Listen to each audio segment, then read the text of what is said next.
يا الدراري، مرحبا بكم في فيديو جديد. اخيرا يو اف سي 315 القتال اللي كان المفترض يكون ما بين بلال محمد مع شوكات رحمانوف، لكن بسبب اصابات شوكات جاك ديلا مادالينا تعطت الفرصه باش يلعب ضد محمد بلال على لقب الوالتر وايت في يو اف سي 315. بلا ما نطول عليكم، هاد القتال كانوا فيه شي قتالات مزيانين الصراحه، لكن حيدوهم بحال مثلا القتال ديال جيربرت بيرنز حطوه في السيمانه اللي مورات السيمانه فايت نايت، وكان قتال ديال بنوا سانديني قيل شي واحد واش هو ولا الخصم ديالو وقعت له شي اصابه، قيل القتال تلغى. ما بقاوش بزاف القتالات اللي مزيانين من غير ثلاثه اللي صراحه ما انتريسي بهم انايا.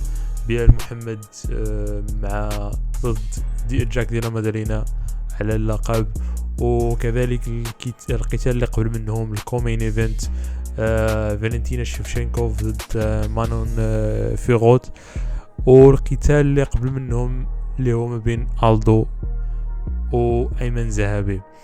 بلا ما نطول عليكم نبداو من المين ايفنت وندوزو للقتالات اللي قبل منهم. بالنسبه للمين ايفنت محمد بلال ضد جي دي ام او جاك ديلا مادالينا. بالنسبه لمحمد بلال واحد من افضل المصارعين اللي كاينين في الوالتر ويت حاليا.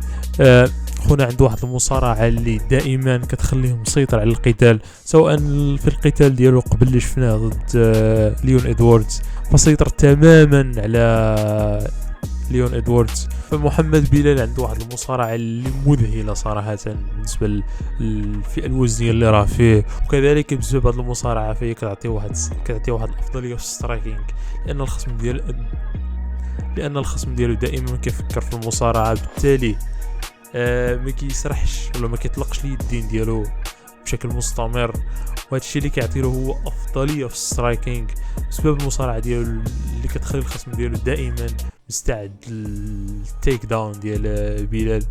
واخا ان محمد بلال ماشي سترايكر ناضي، سترايكر زوين، ولكن بسبب المصارعه ديالو كتخلي السترايكينغ ديالو يطلع واحد المستوى ماشي كما شفنا مثلا مع ليون ادواردز. كان غيتيحو بواحد الابركات بسبب ان ليون ادواردز كان خايف من التيك داونز ديال بلال محمد، بالاضافه الى الستامينا ديالو ولا القدره ديال التحمل ديالو. فخونا راه بحال ميراب تقريبا، ميراب كان في الوالتر ويت عنده واحد الستامينا اللي يقدر يمشي معك حتى للستا ديال لي راوندز ماشي مشكل، ما كيعياش كاع. هادشي اللي كيأثر على الخصوم ديالو اللي بسبب الضغط ديالو المستمر والريتم ديالو الطالع كيخلي الخصوم ديالو يعياو، واخا كيكونوا موجودين للفايف راوندز، ولكن بسبب الريتم ديالو هو اللي طالع كيخلي الخصوم ديالو يعياو بالزربه.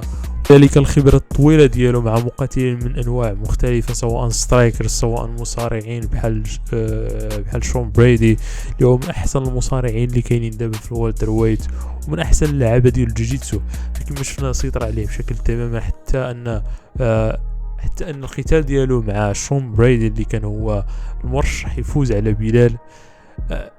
بلال ما عطاوش فرصه كاع باش يجرب ولا تيك داون وحده. فالمصارعه والدمج بين المصارعه والسترايكينغ عند بلال ديما كتعطيه الافضليه، بالرغم من انه كيجيو بزاف ديال الانتقادات على انه دائما كيربح ديسيجن، ولكن الاخ تيربح ما عندك ما دير، فهمتيني، حتى يخسر ديك الساعات تقول له راك ديما كتربح ديسيجن، خسرتي ما نعطيش فايت، لكن كيربح وراه بطل ما عندك ما دير له. هو احترف واحد النوع ولا واحد الستايل ديال القتال اللي كيكون دائما كيربح بالديسيجن، كيكون عنده واحد الخطه ديال اللعب محكمه، كيدمج ما بين المصارعه ما بين السترايكينغ اللي كيخليه يربح. بالنسبه لنقاط الضعف ديال محمد بلال، فواخا عنده واحد المصارعه اللي مزيانه، لكن جوجيتسو ديالو متوسط، ولا نقدر نقول ما بين ضعيف ومتوسط، ما عندوش واحد التهديد الخصوم ديالو بالاخضاع، وكذلك ما عندوش واحد النوك اوت باور، فهمتيني، فما تخافش كاع واش غينوكيك. بالرغم ان القتال ديالو مع شون بريدي كان تيكي او، المهم ماشي كي او ولكن تيكي او، واش كاينش عنده نوك اوت باور؟ ما عندوش نوك اوت باور، بالتالي الجي دي ام اللي غنهضروا عليه دابا ما غيخافش يدخل معاه في المسافات القصيره من ناحيه البوكسين. بالنسبه للجي دي ام من ناحيه السترايكينغ، خونا من احسن السترايكرز اللي كاينين حاليا في الوالتر ويت، فبزاف ديال الناس كيقارنوا بإليا توبوري، كيقولوا عليه إليا توبوري ديال الوزن الخفيف المتوسط. فالسترايكينغ عنده من احسن سترايكرز اللي كاينين حاليا في الوالتر وايت. بالاخص البوكسين ديالو، عنده واحد البوكسين كريسب وديك شي سلس بزاف. كيعرفوا كيفاش يستعملوه، وعنده كذلك واحد الجوجيتسو اللي اندريتد بزاف ديال الناس ما كياخذوش كلاعب ديال الام ام اللي قادر على انه يستعمل الجوجيتسو بطريقه فعاله. لكن جاك ديال المدرين عنده واحد الجوجيتسو اللي ناضي بزاف، وعنده واحد الروح قتاليه اللي كتخليه بالعكس كما شفنا مثلا محمد بيال مع ليون ادواردز. ليون ادواردز عنده واحد الروح قتاليه اللي هابطه بزاف، اين فوا كيحس براسو خسر صافي كيستسلم. جدي العكس ديالو تماما، ما كيستسلمش الا الى نوك داون ولا خسر قرار الحكام ولكن هو شي يستسلم في الفايت ما كيستسلمش. عنده واحد الروح قتاليه عاليه، شفنا في القتال ديالو الاخر مع جيلبرت بيرنز يدو كانت مرسو وكان تيك داون ناد نوكا بيرنز. فعنده واحد الروح قتاليه اللي عاليه، ما كيستسلمش الفايت. ولكن بالنسبه لنقط الضعف ديال جاك ديال مادالينا، الدفاع ديالو ضد الاسقاط او التيك داون ديفنس ديالو ماشي تماك. ولا حطيتيه مع مصارع من النخبه ديال محمد بيال كنظن غديه محمد بكل سهوله، بالرغم من انه جاك ديال مادالينا كيتريني مع كريك جونز، وكريك جونز من احسن ولكن مش فناه مثلا مع الكسندر فولكانوفسكي ضد اسلام مخاشيف، رفع من المستوى ديال اليكس. فكنظن كريك جونز غينفعو ولكن ما ينفعوش بزاف، ومحمد بيلا غيكون عنده هاد النقطه ديال القوه من ناحيه ديال المصارعه، بالرغم من ان غيكون واحد التطور في ناحيه التيك داون ديفنس. زائد بالنسبه للستامينا ولا القدره ديال التحمل 5 جولات مع محمد بلال الى مشى القرار الحكام، كنظن غادي ياخذها محمد بلال. بالنسبه لمحمد بلال الطريقه باش يربح جاك ديال مادالينا كما العاده غادي يكون ديسيجن، غيحاول يضغط على جاك ديال مادالينا، غيحاول يهرس الروح المعنويه ديالو ولا الروح القتاليه ديالو، غادي يربح ديسيجن. لكن بالنسبه لجاك ديال مادالينا الا ما ربحش او لا الا ما نوكاش محمد بيال في الجولات الثالثه الاولى، كنظن محمد بيال غيدي هذا القتال. بالنسبه للقتال اللي قبل منهم اللي غيكون في فلاي ويت الوزن ديال النساء، فلاي ويت ولا وزن الذوبه ديال النساء، غيكون ما بين مانو فيريو ضد اسطوره ديال الفلاي ويت فالنتينا شيفشينكوف. بالنسبه لمانو فيريو واحده من ابرز الكوتاندرز اللي طالعين في هذا الوزن، وواحدة من المقاتلات اللي عليها حوض الهايب طالع بزاف. بالنسبة لنقاط القوة ديالها فهي عنده واحد القوة بدنية كبيرة بزاف مقارنة مع النساء اللي كاين في نفس الفئة الوزنية، وحتى مع فالنتينا شيفشينكوف. ومن ناحية الكيك بوكسين عنده واحد الكيك بوكسين اللي ممتاز، كذلك عنده واحد تيك داون ديفنس اللي طالع بزاف اللي ناضي بزاف. فبالنسبه لفالنتينا شيفشينكوف اخر 3 قتالات خسرت منهم 2، وواحده بحثوا بواحد الطريقه متواضعه، بالاضافه للعمر ديالها اللي 37 عام.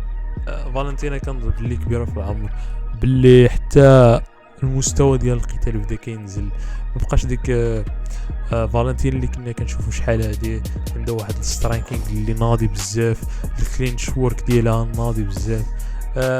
الريتم ديالها في القتال نزل، ولات حتى في اخر قتال اللي شفناه مع اليكس غراسو ربحت بواحد الطريقه غير باش تربح، ما كانش تم واحد الهيمنه على اليكس. كنظن باللي مانو غادي تكون اول بطله فرنسيه في التاريخ ولا بطل فرنسي في التاريخ غادي تاخذ الحزام من عند فالنتينا شيفشينكوف. سواء بالنسبه للقتال اللي قبل منهم غيكون بين ألدو وأيمن زهابي.